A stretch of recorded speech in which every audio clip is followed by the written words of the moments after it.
A useful tool to go into the audition with is to say to yourself, I have nothing to prove to anyone, least of all myself. I have nothing to prove to anyone, least of all myself. That kind of sets you free, because there's so much of what gets in the way is the thinking that's tied up with what other people think about me. Hello, and welcome back to the Spiritual Psychology of Acting podcast.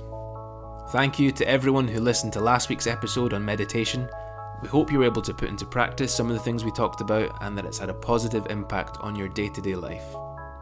We really do value your continued support, so if you enjoy this podcast, please share it with your network of family and friends. It's really appreciated.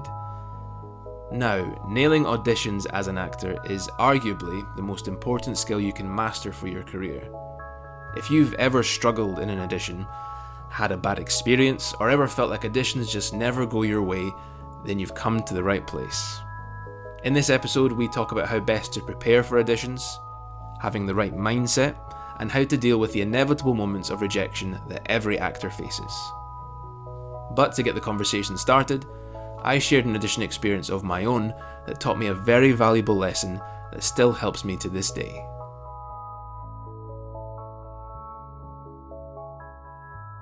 I once had an audition come through quite early on in my acting career, and I had just signed with a new agent, and the audition was for a commercial. I remember the audition coming through and getting very excited, and opening the email and seeing the character breakdown. It said something like, macho, strong-jawed, masculine, and my heart just sank because I felt like there's probably going to be hundreds of other guys out there who are better suited to this role. And I felt like I had zero to little chance of getting it. Even to the point where I felt like, should I even bother turning up to this audition? But it was quite early on in my relationship with the agent, and I didn't want to piss them off. And I also felt like, well, I'll get some audition experience under my belt. I'll make the most of this. And funnily enough, I think it was that lack of attachment that actually helped me to do a good job in the audition, because I then got a recall, and I then got penciled in, and I eventually got the job. And it's mad to think that I very nearly let my negative thinking and fear and self-doubt derail me from a job that I was not only completely suitable for, but also in the end right for. And I'm sure a lot of other actors can relate to that sense of self-sabotage, and how very often actors can be their own worst enemy in auditions. Well, but it's interesting that you say that you went into it not expecting to get the job, and then you got the job. And I wonder how much of that was because you weren't attached to the outcome. There was more freedom in the audition. Because I think that's Exactly. that's what creates the fear. I mean, there's two things that create the fear. One is that the actor doesn't really know what they're doing. I had recently someone who signed up for the whole course, and she was an actress who's been working professionally for years and has been to drama school, and then suddenly realized, I don't really know what I'm doing. I'm getting these self-tapes, and I'm just thinking about how I'm going to say the lines or how I'm going to look there. And she said that, then she'd see the work back and it would look pretty hollow. I've had it with quite a famous regular on Coronation Street who trained with me. And she said the same thing, that she'd realized, even though she was successful and she was winning awards doing it, she was looking at her work and she's just said, John, I'm just mugging it. When I'm reading the script, I'm just thinking about, what we call passive imagination, where she's thinking what she looks like and how she's going to sound. And of course, an element of all of that's going to come in because you are designing a performance. But I think, that the first fear is comes from not knowing what you're doing. And the second fear is the attachment to the outcome. So the more you're attached to it, the more that you have to lose. So that's where the nerves come from. Yeah. And it's interesting in your example that, you basically wrote it off. The first thing you did was write it off and then went along just to do the job.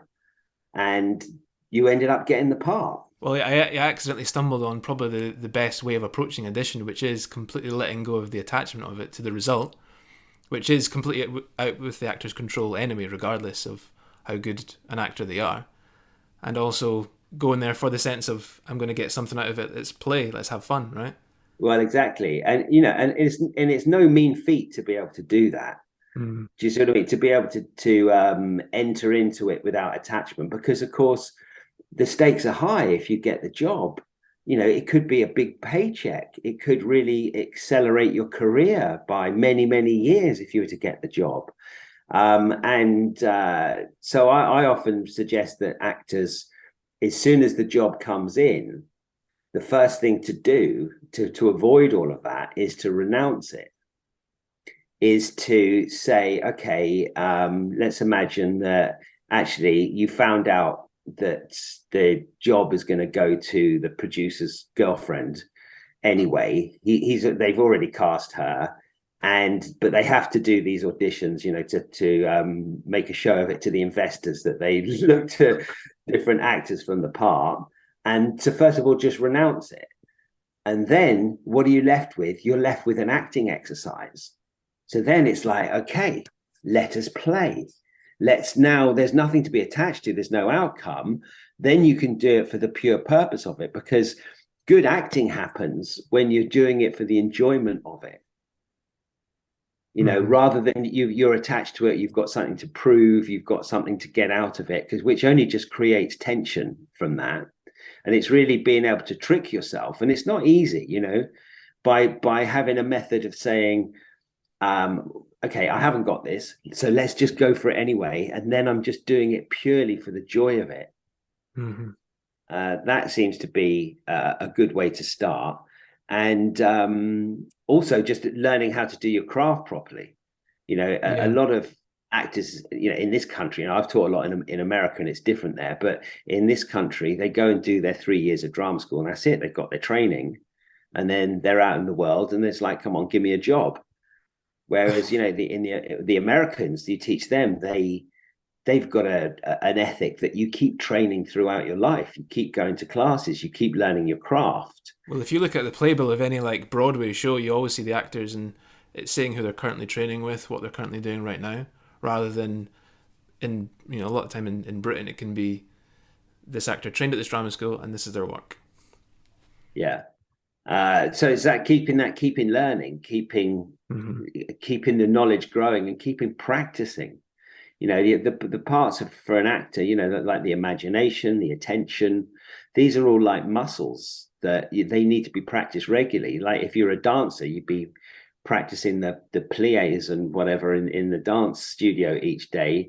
I mean, Stanislavski said this. He said that the you know, the dancers do that. They go and they practice all day, and then they go on stage and they're inspired in the evening. He said singers practice scales during the day, and then they go on stage in the evening, and they're all warmed up and they're already in the zone to do it. He said actors sit around in coffee shops complaining about the lack of work, and then or complaining about their agents, and then they expect to have the gift of the wings of Apollo when they go on stage at night.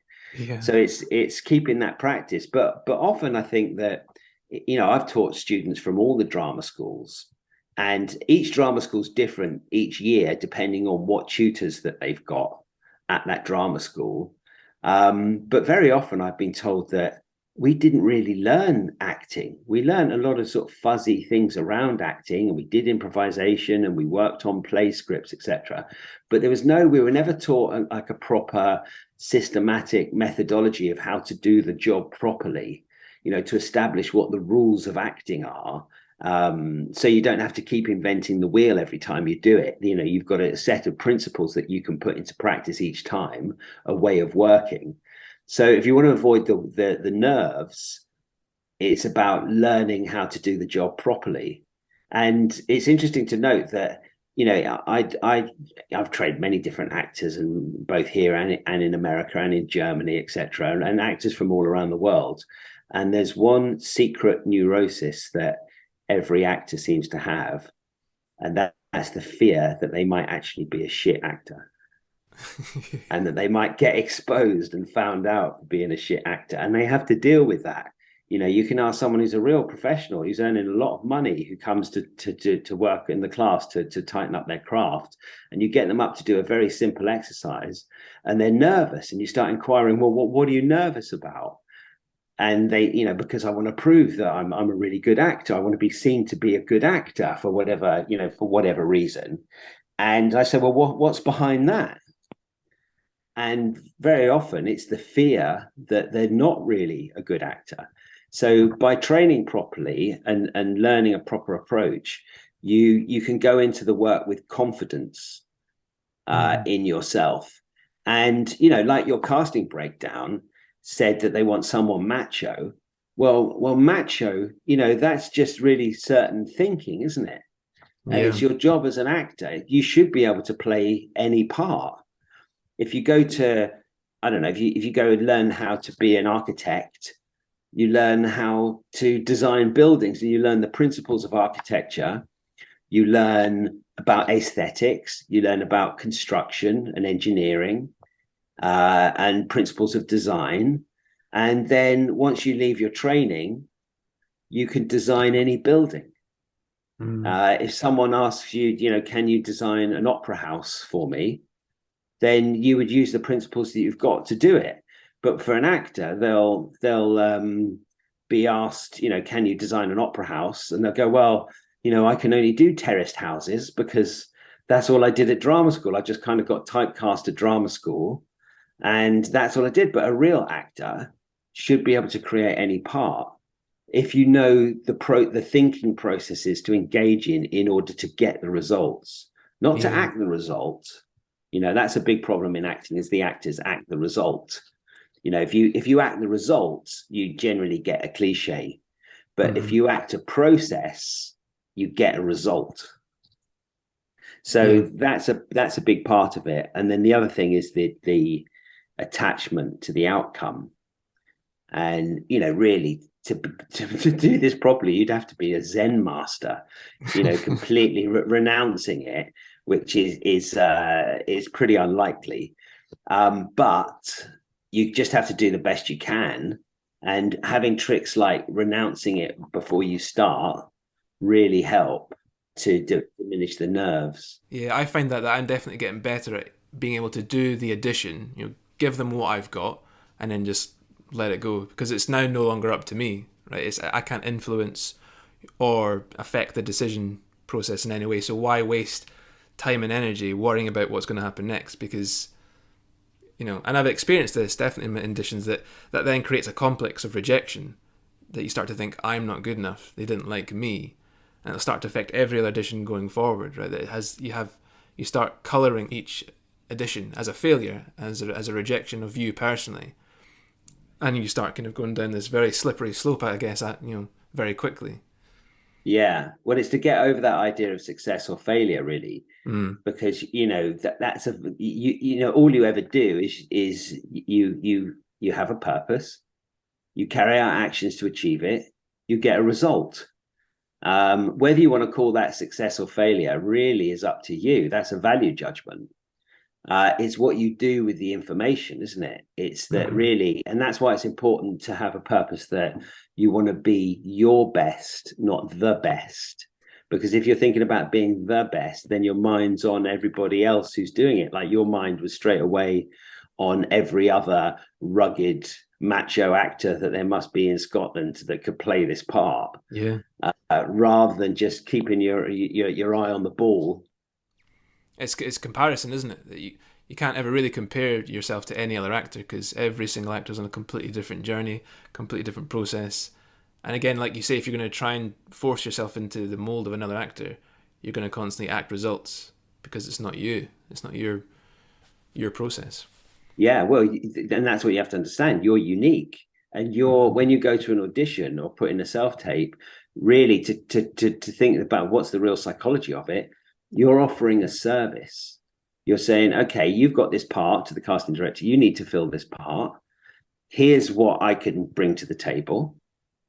And you offer that rather than the psychology. You know, some actors think that casting directors are these all-powerful rejecting people that really they're a bunch of bastards who want you to fail, and but not at all. The casting director, if you think about it from their point of view, the director asks them, we've got this part, and the casting director is as good as the suggestions they can make for that part. Absolutely. And that's why it's important that the casting director knows you. So you shouldn't have any shame about putting yourself forward to a casting director and sending them your stuff, because they're as good as the actors they know.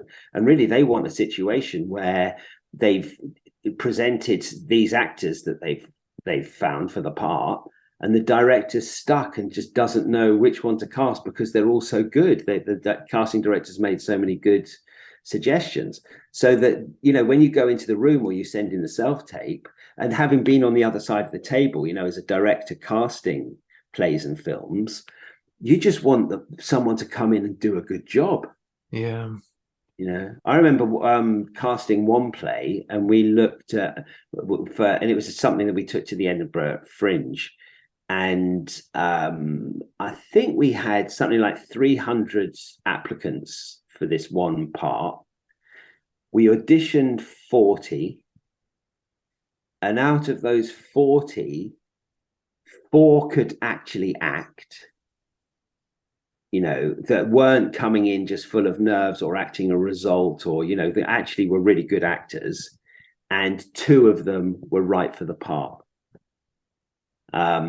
And it was good to see on the other side of the table is how few of them really knew how to do their job properly. I mean, it was a fringe show, so it was a lot of actors that were starting out, admittedly. We were taking that to the Edinburgh Fringe, but you're often, the whole thing of comparing yourself, you're always, if you've ever been in that situation when you've gone into an audition and there's loads of people sitting around looking at the sides, and you're just thinking, well, he's going to get the part, or he's going to get the part, or they're all the same, all these people, this must be what they're looking for. But very often, I mean, I've had the experience as an actor as well, where I've had exactly that thought. Then I've ended up getting the part. Yeah. And realizing it's like, no, I was the right person for the part. They were all wrong for the part. Yeah. I've had that as well, actually.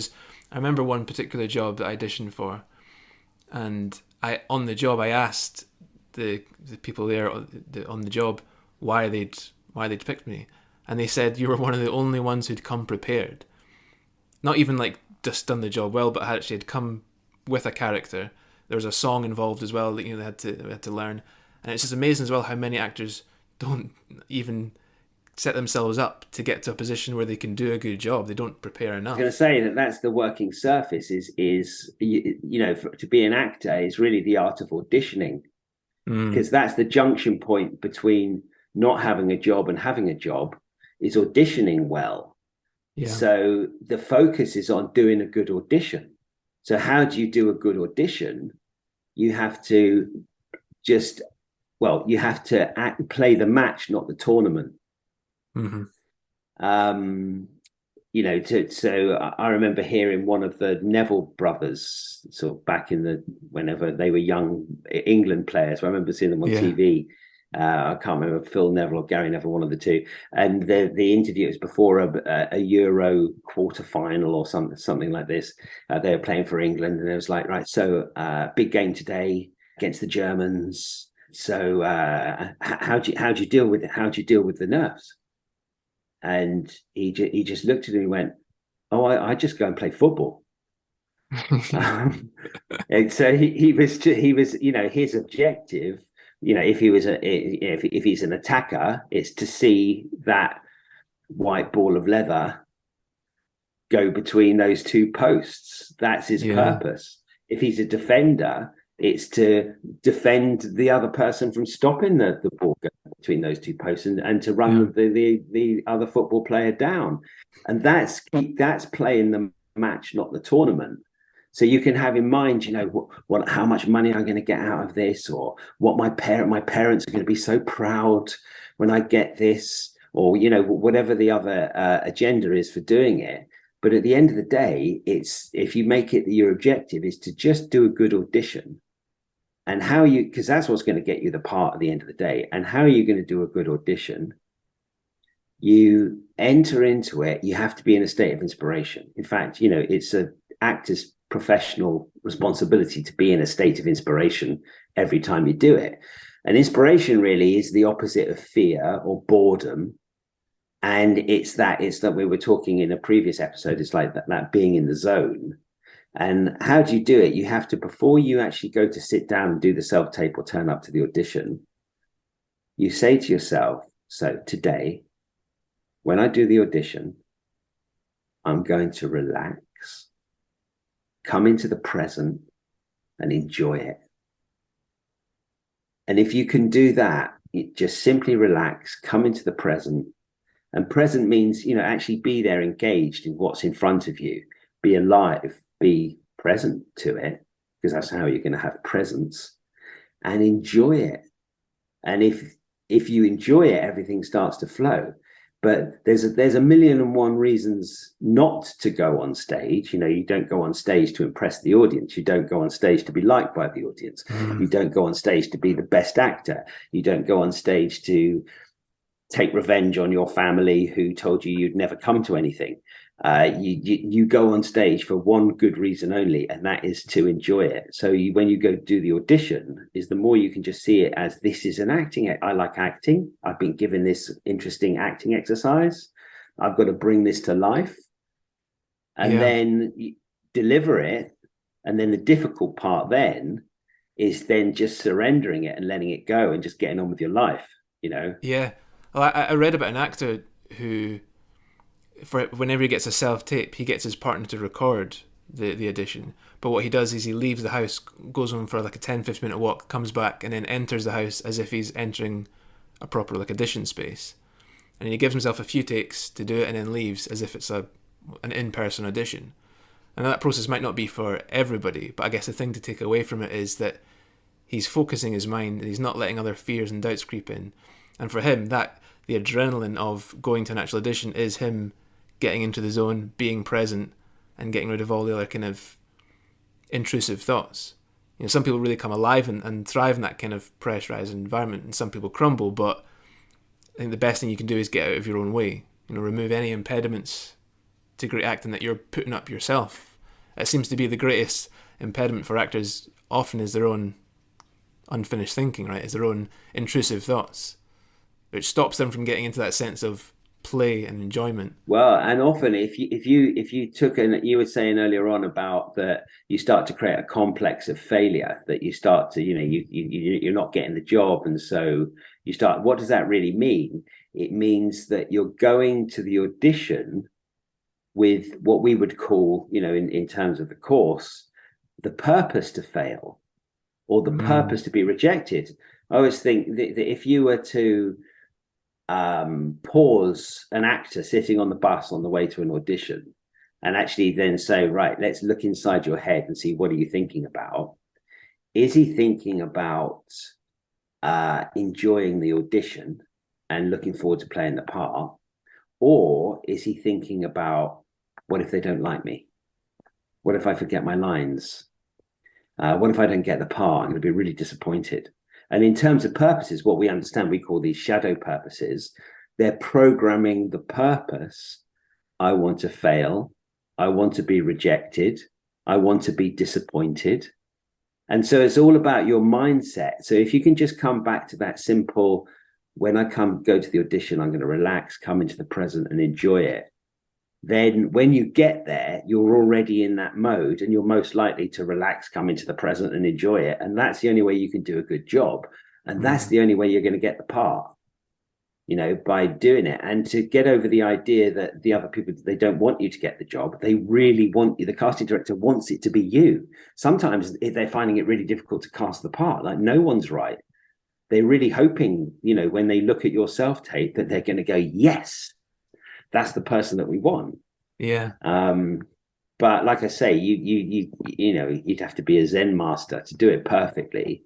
Your own things are gonna get in there to some degree, and it's just about doing it and not taking it as a value judgment, success or failure, whether you got the part or not, and to ask yourself the question: next time when I approach an audition, What am I going to do differently? And that's how you see progress. And I suppose it's how you define success, you know, the progressive realization of a worthy goal is one definition I've heard of what is success. And that might mean that there's a bit of trial and error of what works and what doesn't work. And there's so many factors that are out of your control as an actor, because, you know, it might be the fact that you've got blue eyes and they've already cast the lead part and he's got brown eyes, and it doesn't make sense genetically. Yeah. I mean, sometimes you do get brothers with blue eyes, brown eyes, but it might be down to your skin coloring. Yeah. Well, I've definitely had I've done a lot of commercials, and especially commercials, the way they do choose it can be something so specific as the color of someone's hair, or you were too short, you were too tall. It's that, you know, it's definitely not a value judgment on you as an actor. It's literally just, it can be very fine margins, which is it's not worth worrying about too much, I guess. That's it. And there's an infinite variety of different characters in different plays and films. So there's got to be some parts that you're right for. Yeah. But it's just all you've got control of is your own level of inspiration and your own mindset. And it's not about, like you mentioned, adrenaline. The adrenaline really, the adrenaline that comes, you don't really want the adrenaline, because the adrenaline comes when we have fear. You know, there's a message sent for the brain when you're in a fight or flight, to release the hormone of adrenaline into the system, so you can either fight or run away. You don't want that. That's different to inspiration, to be inspired, or, you know, as the word says, in spirit. And spirit is consciousness. You know, the word spirit and the word consciousness is synonymous. So you're really in consciousness. You're in flow with the natural flow of consciousness. And you get that. You can do that through your mind, through having positive anticipation. Putting yourself in a state of positive anticipation is to put yourself in a state of inspiration. So it's really important that the actor develops awareness to be able to see the thoughts that are getting in the way, you know, which we call the purposes to fail, to be rejected, etc. And just go, I'm thinking failure pictures now. Right, let's take a deep breath. Let's let them go, and let's get back. Like one of the Neville brothers who said, "I just go and play football." He doesn't play the tournament; he just plays the match, and just to focus on the job in hand. But then you've got to let it go. You know, that's the thing. You've got to let the whole thing go afterwards. You've got to wash your hands, literally. Yeah. And just step back from it and say, "Que sera, sera. Whatever will be, will be." Well, I guess that's the good news as well, isn't it? That actors, most of the problem is stuff that they can control. And once they tune that mindset and kind of start to realise that, and not worry about the things that aren't in their control, that's when things can shift, right? That's when things can really turn around. But it's good news for actors, I guess, that very often we are our own worst enemy, and that is the very thing that we can control, and we can change, and we can do something about. That we're not completely powerless to this unfair acting system that favours everyone else but me, you know, as a complex that can build up in a lot of actors. Yeah. No, that's great. And in terms of actually preparing for it, rather than thinking about, you know, how am I going to say this line, you know, on the course, obviously we learn what we call EPOAs, event, purpose, objective, action, and we learn how to create the character's state of mind and break down that. But without wanting to be too technical, I've got 4 questions that you can ask that help you to serve the play. And the first question is, what's this about? And obviously, if you've just got a few sides for an audition, that's not quite so easy. But just get a sense of what's this about. What's the subject? That's the themes that are being discussed here. And that's really starting to think like a director. You know, actors are self-directors, because often the director, especially on a TV shoot, they're not giving you a huge amount of help as an actor. They're just assuming you can do it. You're an actor. They're worrying about the coverage and getting all the shots there and how it's going to look in terms of the camera and the lighting. But thinking as a real director, as an actor, you're thinking about, so what are the themes here at play? That's the first question. And then the second question is, what's the function of my character. So what's the dramatic function? So every character in a play is there for a reason. They play a dramatic function. So understanding in the totality of the drama, what's the function that I play? Then the third question is, what qualities do I need to embody in order to fulfill this function so this play delivers its thesis, its message? Now you're designing the character from the center of the piece out. Do you see what I mean? You're serving the play. Yeah. And then the fourth question is, what do I need to think in order to embody these qualities in order to fulfill this function so this play delivers its thesis? And that makes you ask the right questions. And then once you've got the actual questions, that you've got a sense of that, then you're asking really in this scene, it's Stanislavski's 5 W's, what we call it the 6 W's, but what do I want? What's making me want it? Why do I want this? What's making me want this? What's the event that's behind it? So what do I want? That'd be what's the purpose here, and what's the objective, without getting too technical. What am I doing to achieve it? What's my action? What am I more or less doing to achieve it? And that's a verb, that's an action. And then where am I? That's a set of pictures. That's a set of thoughts. When am I? And again, that's the style of the time where the thing is set. And again, that's really what's that? That's pictures in the actor's head. If it's set in the 60s, you've got 60s pictures. Yeah. And where am I? If we were acting a scene now and we wanted to imagine now we're not here, but actually we're in an igloo in the Antarctic, and we've got this igloo and we've got a fire going sort of in the igloo, and there's a little chimney where the heat escapes, and we've got furs on the floor. And then actually if we open that door outside, it's clear, but it's freezing cold, and we've got the dogs are out there, and or the reindeer or whatever we've got there.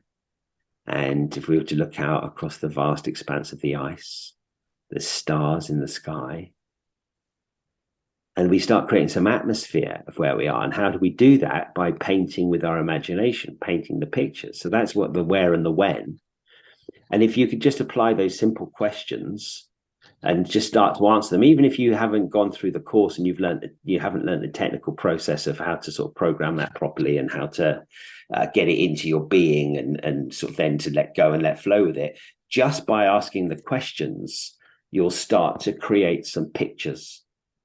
Because really, as an actor, the pictures, the thoughts, the imagination are really the meaning of the words. As an actor, when you're being given a script, the question is what am I going to think when I say these lines? What are the thoughts behind these lines?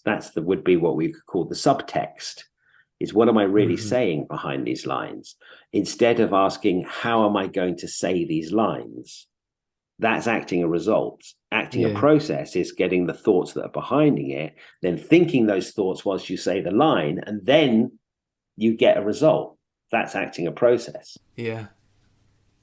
And it strikes me as also that if you follow all those questions and you get all those pictures and impressions and build all that, if you do that enough, then you don't have enough space in your mind to worry about the result, to worry about the attachment and the fear that's creeping in. If the more you do that, the more the fear is just going to evaporate, right? Because your mind is too preoccupied with all the right things. Yeah. And then when it becomes second nature, because you're doing it day in, day out, then that's being a talented professional actor.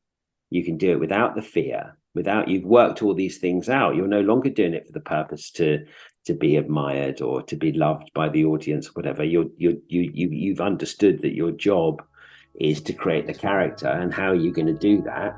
By having the purpose just to enjoy it.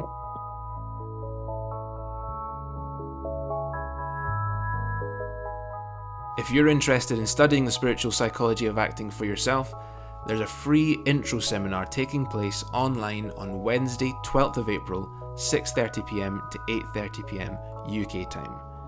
If you're unable to make that for any reason, don't worry, you'll have another chance on Saturday the 22nd of April. For more information or to book your place, head to the website at www.spiritualpsychologyofacting.com. You'll find the link for that website in the description of this podcast.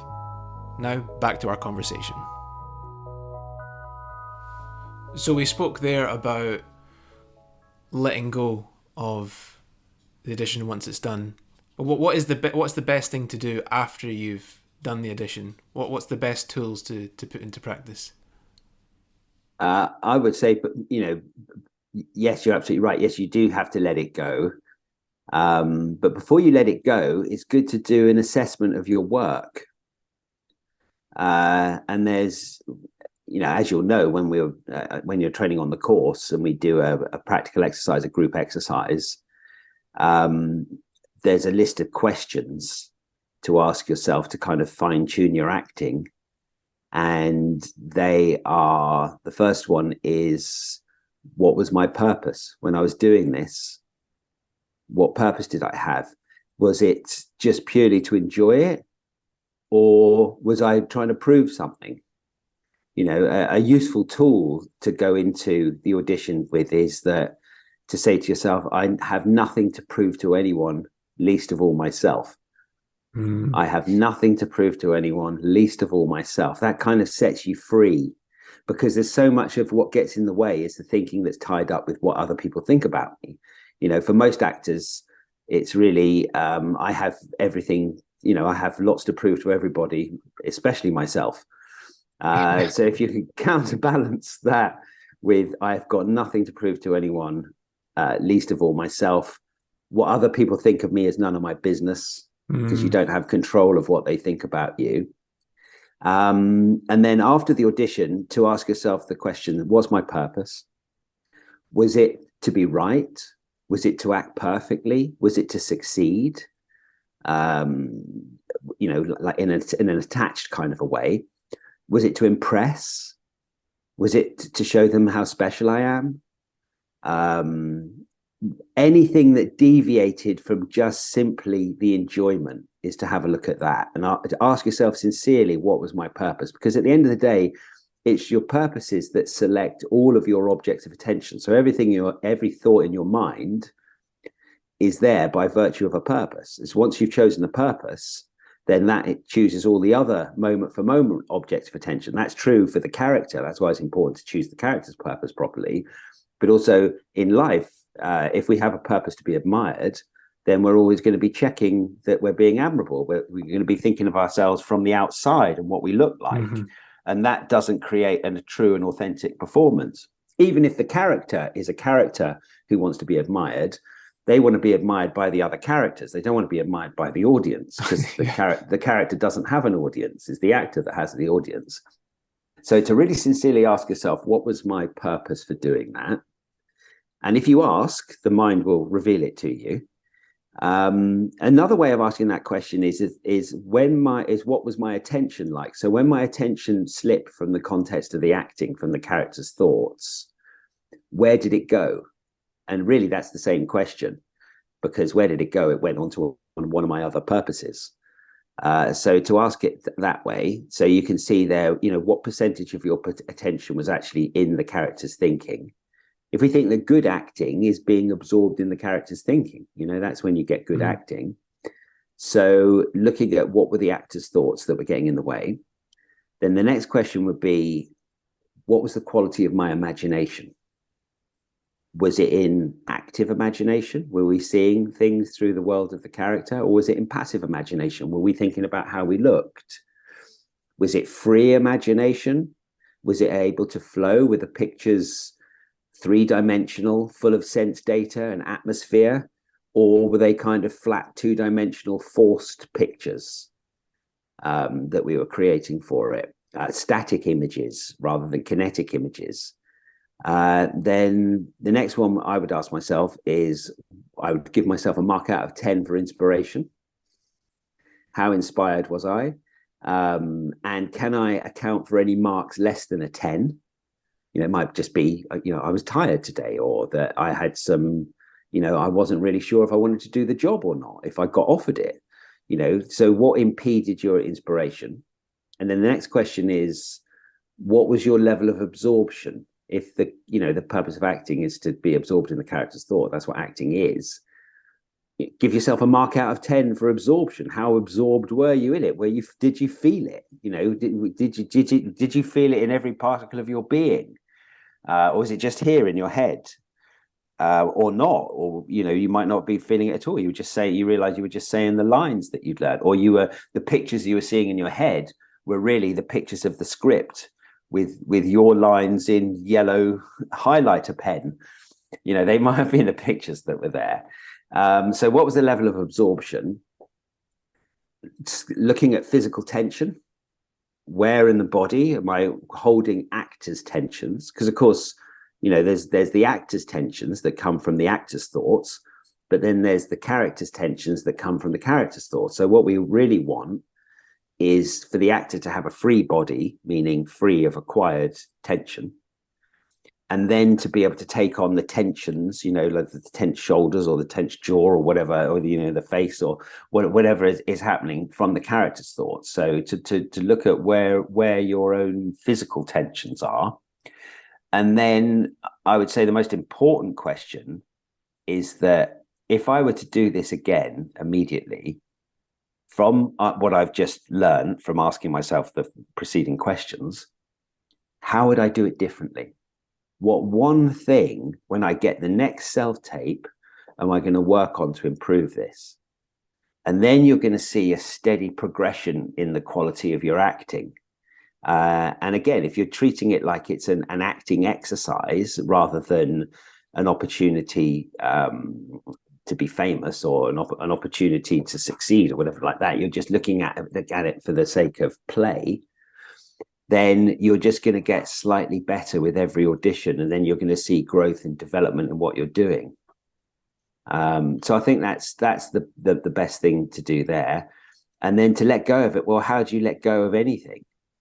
If I want, I've got a pen in my hand. If I wanted to let go of the pen, do I need to go for 10 years psychotherapy to learn how to let it go?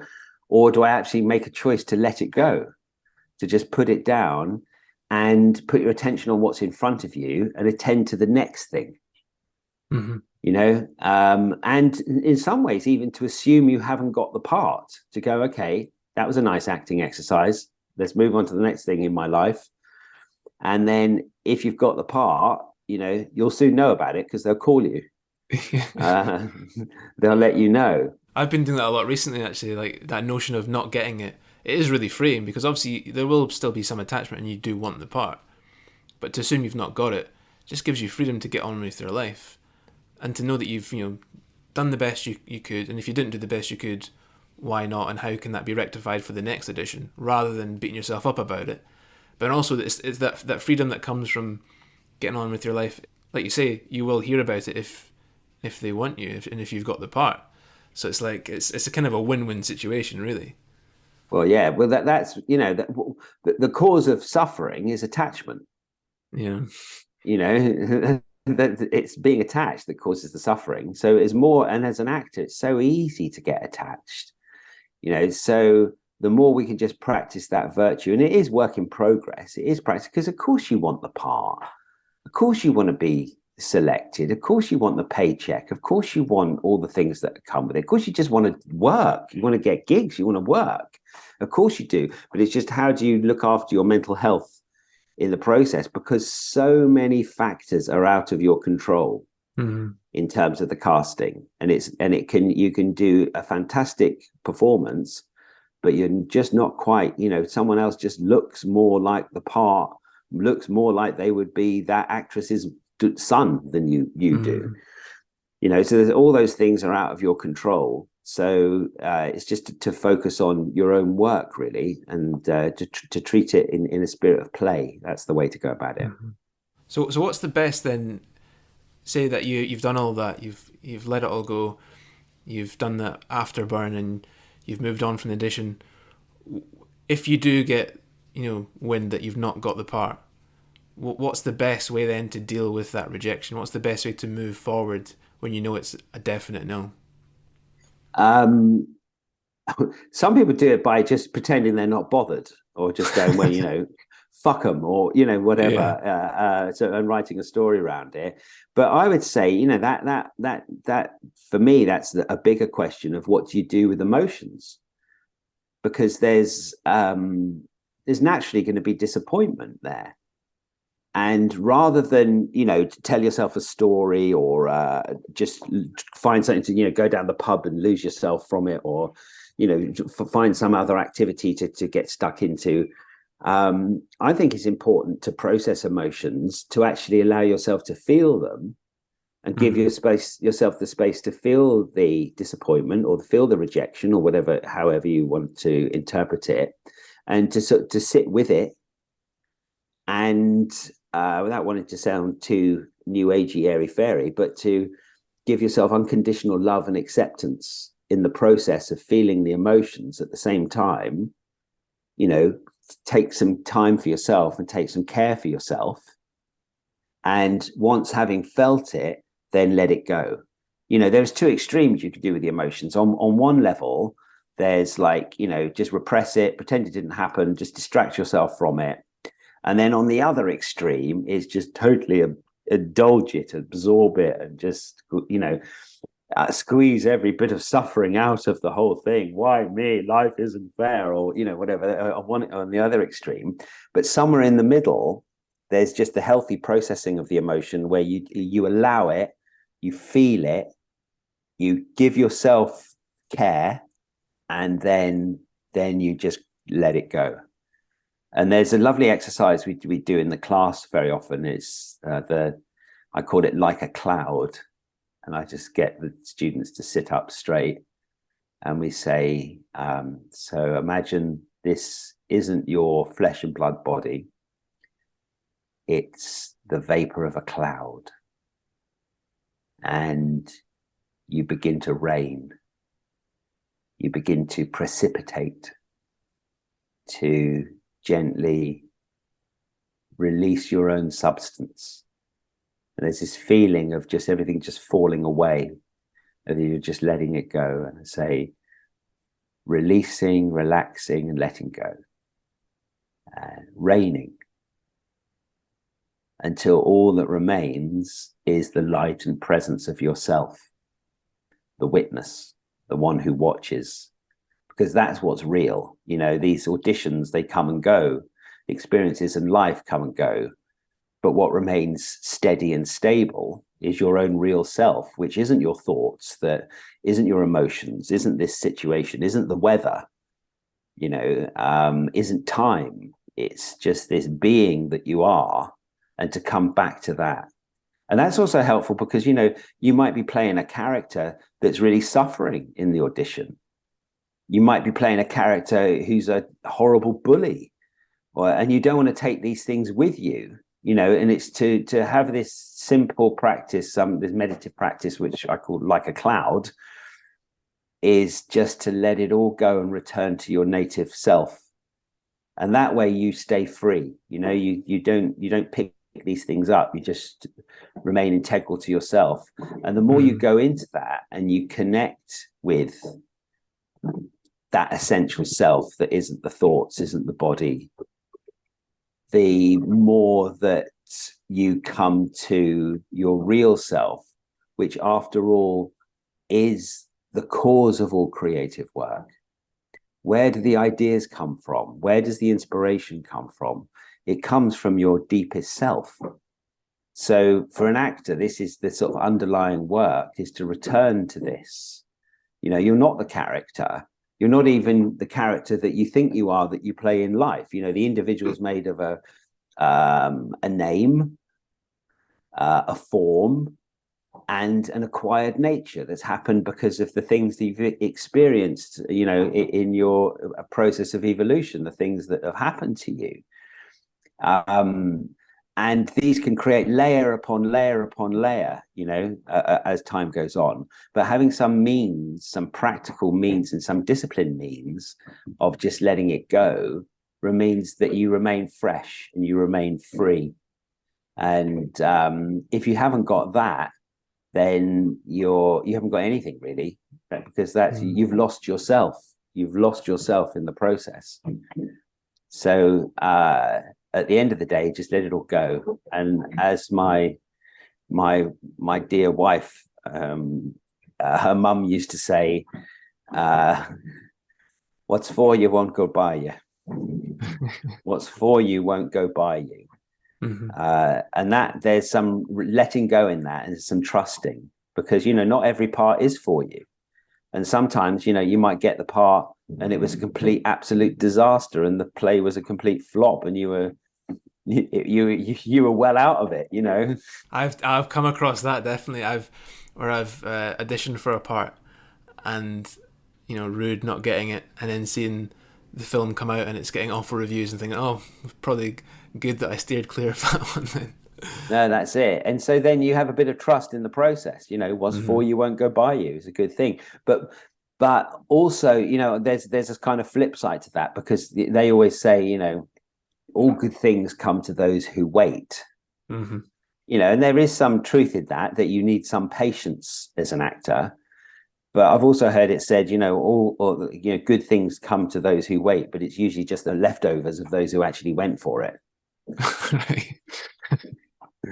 Yeah. So when you get an audition, go for it. That's the working surface of being an actor, is your ability to audition well. Yeah. And I hope that through the conversation that we've been having, there's some useful things that people can take away and put into practice. Thank you for listening to the Spiritual Psychology of Acting podcast. Now, next week we have a very special episode with our first guest on the podcast. Every few weeks we hope to bring you a fascinating conversation with someone who has studied the spiritual psychology of acting in the past. We have some really exciting guests already lined up, but the first one we recorded is with film and television actor Paul Blackthorne. It's a great chat with a very humorous and lovely man that you won't want to miss. But in the meantime, have a great week, and we'll see you next time. Thank you to Omid 16B for providing the theme music for this podcast. The track is called Love and is available on all streaming platforms.